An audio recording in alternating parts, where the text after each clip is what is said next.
And hopefully one of them will get it, and we may have to sync the slides to it later. But hopefully this evening will at least wrap up the majority of the in-depth study of the Lord's Supper that we have been doing. This morning we spent a great deal of time setting up and building up and laying the foundation for the objections to the Sunday evening serving of the Lord's Supper, and why there are those who have it, or what the objections are that some may have. One was they want it during daylight hours, and then they don't think that we can offer it a second time because it would be taken after dark, and pull some verses out. But the biggest objection that we left off with this morning was that at the second offering of the Lord's Supper, we don't all partake together. And they go to 1 Corinthians chapter 11, and we're going to spend some time in 1 Corinthians this evening, but they use 1 Corinthians chapter 11 and verse 33, where Paul says, "Therefore, my brethren, when you come together to eat, wait for one another."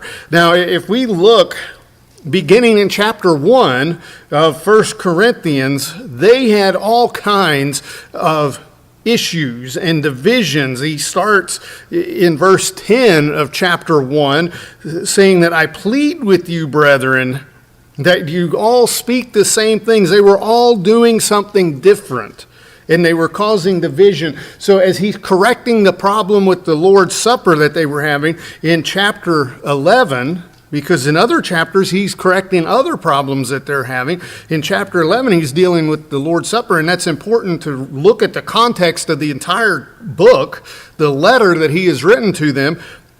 When we look at verse 33, that's where he starts correcting it. Well, first off, you're divided. You're looking at it as a common meal, which it's not. Let's correct that by telling you to eat in your own homes, take care of your physical hunger before you come together. But when you do come together to eat, you wait for one another. And then that's where others have issue with, well, you're not waiting for one another when we don't partake at the same time. But in using the example from Corinth and looking at this as the example and looking at how disorderly their worship service was in the first place. I mean, it was a mess with what they had done. And we see in chapter 14 where Paul is talking about their disorderly worship service. Each one had a prophecy. Each one had a song, a lesson. They were just doing everything disjointed and without unity in the worship. And in verse 40 of chapter 14 there, he says, it ends that chapter is broken up and ends there with him saying, let everything be done decently and in order. So that lays out a little bit more of a context of chapter 11 and why he tells them to wait for one another.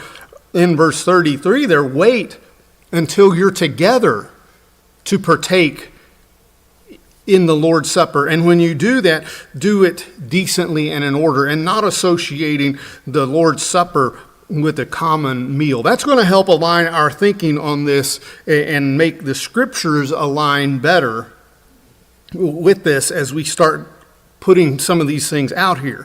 A study of the Greek words, and if you are interested in reading more about this, because this little book that this fellow has written, his name is Matthew Allen, and he's a preacher. He preached at Waynesville for a while, and it's called Communing with the Lord.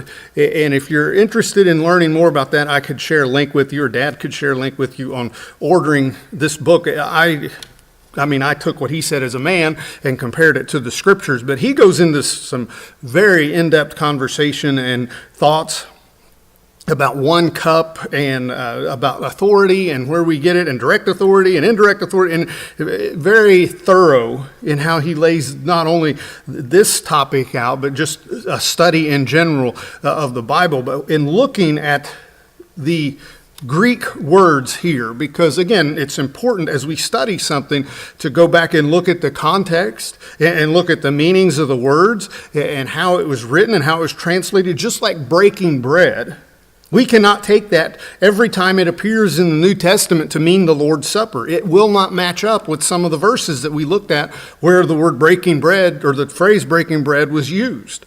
And the same is true with the word to eat. And when we look at 1 Corinthians chapter 11 and in here, the phrase to eat is translated from 3 different Greek words. And I'm not, phago, Phago, is the word that is used in 1 Corinthians 11 and verse 33 when he's referring to the Lord's Supper. And the meaning of that word is to eat, but it can be literally or figuratively. And in the figurative use, it means to observe.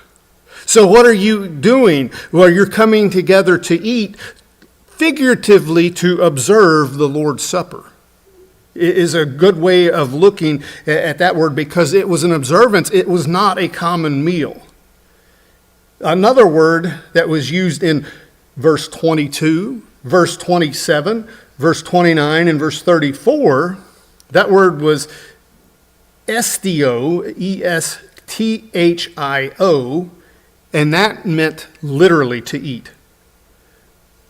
And then there was another word, sunestio, and that word is not used anywhere in here, but it was to take food in the company with. Now, I would say that if we go back and study 1 Corinthians chapter 5 and verse 11, that would be the word that was used there. Because no, not to eat with that person. That was a common meal. That was not the Lord's Supper that he was talking about. So looking at those words should help us also see that the Lord's Supper that we're coming together to partake in is not a common meal. Those words, that to eat has different connotations in that same chapter. Yes, it says the same 2 English words, to eat, but it does not mean the same thing. It is not a meal that is used to satisfy our physical hunger. That is going to change how we look at this. So trying to bind 1 Corinthians chapter 11 and verse 33 with a common meal, well, that's going to make and raise red flags if we're trying to say that we're eating a meal together as part of the Lord's Supper. It's going to be impossible to take this, though, to its logical conclusion of partaking in the Lord's Supper as waiting. How do we do that? Pre-COVID, I waited on the table a lot, as did probably everybody here. Did we all eat the bread at the exact same time when we passed that back? Well, I know for a fact that we did it one at a time. The person in front ate probably, depending on the crowd size, sometimes 5 minutes before we got to the back. That's not the same time, is it? And the same would be said with drinking of the cup. We did not, what are we going to have, a stopwatch up here with a bell that makes like a horn sound so that we all do it at the exact same time? We don't do it all at the exact same time now. Some, even with our little prepackaged elements, are we partaking at the exact same time? I don't wait on the table very often, but I sometimes fumble with getting the little lid off and taking it. One thing I like about where we've kind of slowed it down a little bit, and sometimes give me time to get that thing open. Mom has a terrible time sometimes getting those. We don't partake at the exact same moment, do we? But we've paused and we're waiting together while we partake. And we pause while we partake individually. Because the Lord's Supper, we do it collectively, but unlike our singing or praying together, as we are partaking in the Lord's Supper, we're examining ourselves. That is something that is done on an individual basis. I am to examine myself. I am to center my thoughts on what this sacrifice means to me, while I remember Jesus and what he did for me. I'm not remembering him and thinking about how bad you needed him or how bad some other sinner in this world needed him. No, I am partaking in remembering my Lord and Savior. That should be a very private and personal moment that we bow our heads and center our thoughts on that. So the waiting isn't wait until you can all do it at the exact same time, or until every single member of the congregation is present to do it. Wait for one another. Well, wait until every single one of you's here. Well, when is that? I never remember a time when every single person has been here for the worship. Usually there's always one person that's absent. Or how about a person that was refusing to assemble because of sin in their life? Are we going to have to wait for them? That's not what he's talking about. It's waiting for the time you have set to come together. Because remember, they were starting to eat while others were being hungry, and they were drunk, and they were having all kinds of division while they were doing this. When you come together to eat, first off, you do that at home. But when you come together to assemble around the Lord's table and partake in that spiritual memorial, you wait until all have come together that are going to be here, wait until that specific time to partake. So with this in mind, as we think about the second serving of the Lord's Supper, and then where only one or two people may partake, and asking if that's scripturally correct, do we all have to partake at the same time? Or can the one or two people who weren't able to partake at the earlier offering, can they do that scripturally? And this is kind of a culmination of the entire study that we have been looking at. It kind of all builds up to this point to answer this question, because we're going to take everything that we have learned and apply it to that question. Can we partake individually as the congregation is assembled? So as we looked at during the morning's lesson and at other lessons, we partake of I messed up my PowerPoint here. During the first offering of the Lord's Supper, we partake of the bread and the fruit of the vine. We have come together and are assembled. This is in the morning worship service. It's the first day of the week. We assemble. Our worship service begins at 9:45, so probably by 9:55 we're partaking in the Lord's Supper. That's the first day of the week, and it's done decently in order. And going back as we examine ourselves quietly, and we go back to 1 Corinthians 11, verse 33, and we wait on one another while we partake in that. But before answering the questions that I posed, I'm going to ask a couple other questions to see what we think about that. And this has happened here, so this is not some what-if scenario that's out in left field. What if somebody comes in late?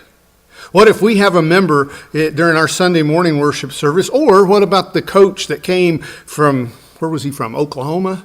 I think he's from Oklahoma. He got here late after the sermon was done.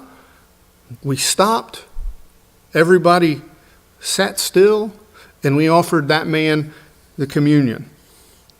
He had the opportunity to fulfill that command to partake on the first day of the week. We've had members that are late. We've had members that have had car trouble. The list could go on and on as to why someone is late and misses the offering when we're all partaking it. But they come during the morning service. If they ask or say, let it be known that they need to partake of the Lord's Supper, is it scriptural for us to deny them of that? Should we say no to that? Or if a person gets sick and has to make an emergency trip to the restroom during it, and then they come back out, and then maybe after the sermon or something like that, we say, okay, they didn't have the opportunity to partake with us. Would it be wrong for us to refuse them the opportunity to do that? I would say yes. What would we say? Too bad. That's just too bad. You got sick, you had to leave, you don't get the opportunity to fulfill that command. No, what we have done in the past, and what I believe would be the scriptural way to do it, is we all stop, we all sit down, and we wait for them to partake. So what has happened when we do this?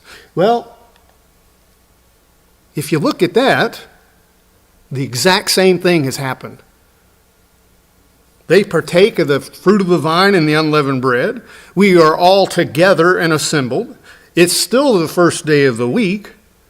The one who is partaking should be the one examining themselves. And it's done decently and in order, because we as a congregation have stopped and we have quietly and very purposefully served them the Lord's Supper and given them the opportunity to partake and fulfill that command. So what's the difference in doing that with someone who did not partake with us in the first offering at 9:55, but they took it at, let's say I was long-winded and they took it at 10:30.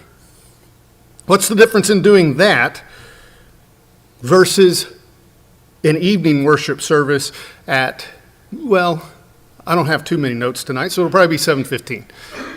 What's the difference? When we do that, we partake with the bread and the fruit of the vine.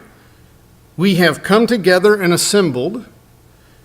It is still the first day of the week because we have until 11:59 before the clock strikes 12, before it becomes Monday, the second day of the week. The one who is partaking should be examining themselves, and it's done decently and in order because our worship service structure is set up to do so. While we do that, we quietly sit, and those of us who did not partake have the opportunity to sit and meditate on the same thoughts that they should be doing. What magically happens? And the question and the objection has been posed in other times. Well, it's okay to do it during the first assembly, but when we leave and come back, we can't do that anymore. What magically happens to make that change? What's different? What has happened when we leave and come back, whether the gap between the 9:55 morning observance of the Lord's Supper to the 10:30 observance or 11:30 observance of it to the 7:30 observance of it? What is different? What scripture is being violated when we do that? That gap in time, if we can wait 20 minutes and be scripturally right, then we can wait 4 or 5 hours and be right. Where are we finding a scripture that would show that that is not sound and we're sinning in doing that? Where is the sin? We've done the exact same thing all 3 times. We didn't take simultaneously the first time. Were we doing it wrong when we passed and used the plates pre-COVID? Was that wrong because we didn't all get it at the same time? If we had 50 or 60 people like years gone by, it took a while to get through. The person that took on the front seat was done long before we got to the back seat. If we can wait that long, then we're not taking it at the same time, are we? The problem is when we're looking at it as we're eating a meal together. Because when we come together to eat a social meal, well, it's pretty obvious if one of us is sitting there eating and the other one is not. But that's not what we're doing. What scripture is being violated here? A second, third, or fourth offering? If it's done decently and in order, if it's necessary, what if our congregation was so large that we could not all fit in? Wouldn't that be nice? If we could not all fit in here in one service, and we had to make 2 services just to accommodate the people that were coming here. What would we do? Well, the folks that come in on the second service, you're just out of luck. We already observed the Lord's Supper, and they're just tough. You better go find someplace else to worship. Would we do that? Would that be scriptural? The second assembly is nothing more than a continuation of our worship, and it's an expediency to help fulfill the commands that we have been given to assemble. And we started, and I think the scriptures would bear that out, that it's scripturally so. That was started because, well, if you study and look at it, a lot of it happened. The morning was the one that was the second assembly because the early churches assembled in the evening. The morning was added because of so many slaves that had become Christians. Their masters would not let them off to assemble, and they could not be released from their duties for the evening worship. So congregations started meeting in the morning so those slaves could be accommodated. Now, what was wrong in doing that? It's an expedient. We talked about it this morning. It's an expediency.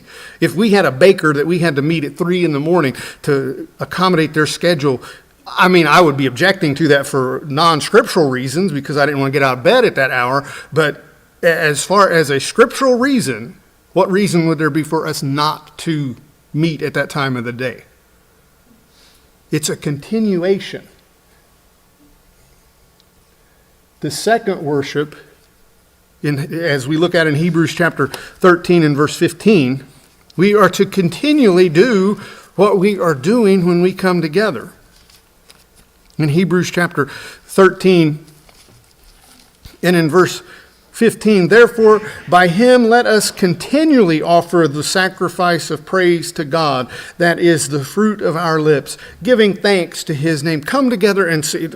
Well, I've already sang too many times today. I don't need to keep singing. Sing and pray together and build one another up. All the things that we should be doing, as in Hebrews chapter 10 talks about, stirring us up for love and good works. We're doing that continually. So the question is, and that should have been pointed out here. I messed up my PowerPoint somehow this evening. It's that computer's fault. But the next question would be, why then wouldn't everyone who is assembled need to partake every single time that the Lord's Supper is offered? Well, it's simple. The same reason that we wouldn't partake the second time when somebody comes in late, or what if somebody is baptized? We offer them the Lord's Supper before we leave the morning worship service. We don't partake that time, do we? We don't partake because the command has already been fulfilled for us. Matthew chapter 26 and verse 26. Matthew chapter 26 and in verse 26, and as they were eating, Jesus took bread, blessed and broke it, and gave it to the disciples and said, "Take, eat, this is my body." Then he took the cup and gave thanks and gave it to them, saying, "Drink from it, all of you." We have already, those that were here the first time, have already done that. There's no need for us to do that. The same with our giving. No one, and the only issue that people have had with assembling a second time is the Lord's Supper. We rarely hear them complain about, well, we're singing again, we're doing this again. Well, we're doing it all for the same reason. For those who were unable or want to continue worshiping, to come together to do that. We're told to give on the first day of the week as we have been prospered. 1 Corinthians chapter 16 and verse 2. We don't do that again. Do we give half in the morning and half in the evening? If we follow that logic with, well, we have to partake of the Lord's Supper every time that we come together, then the same logic would have to apply to our giving. Well, we're coming together on the first day of the week, we better give again. We've already taken care of that.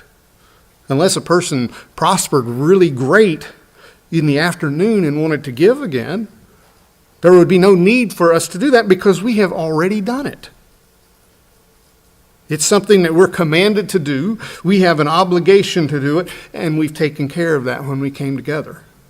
The same as those in the evening who were unable to be here have a command to fulfill, and they're obligated to do it, and they're going to come. No one complains about somebody giving in the evening. Tom might. Well, I've already counted the money. I don't want to add to it.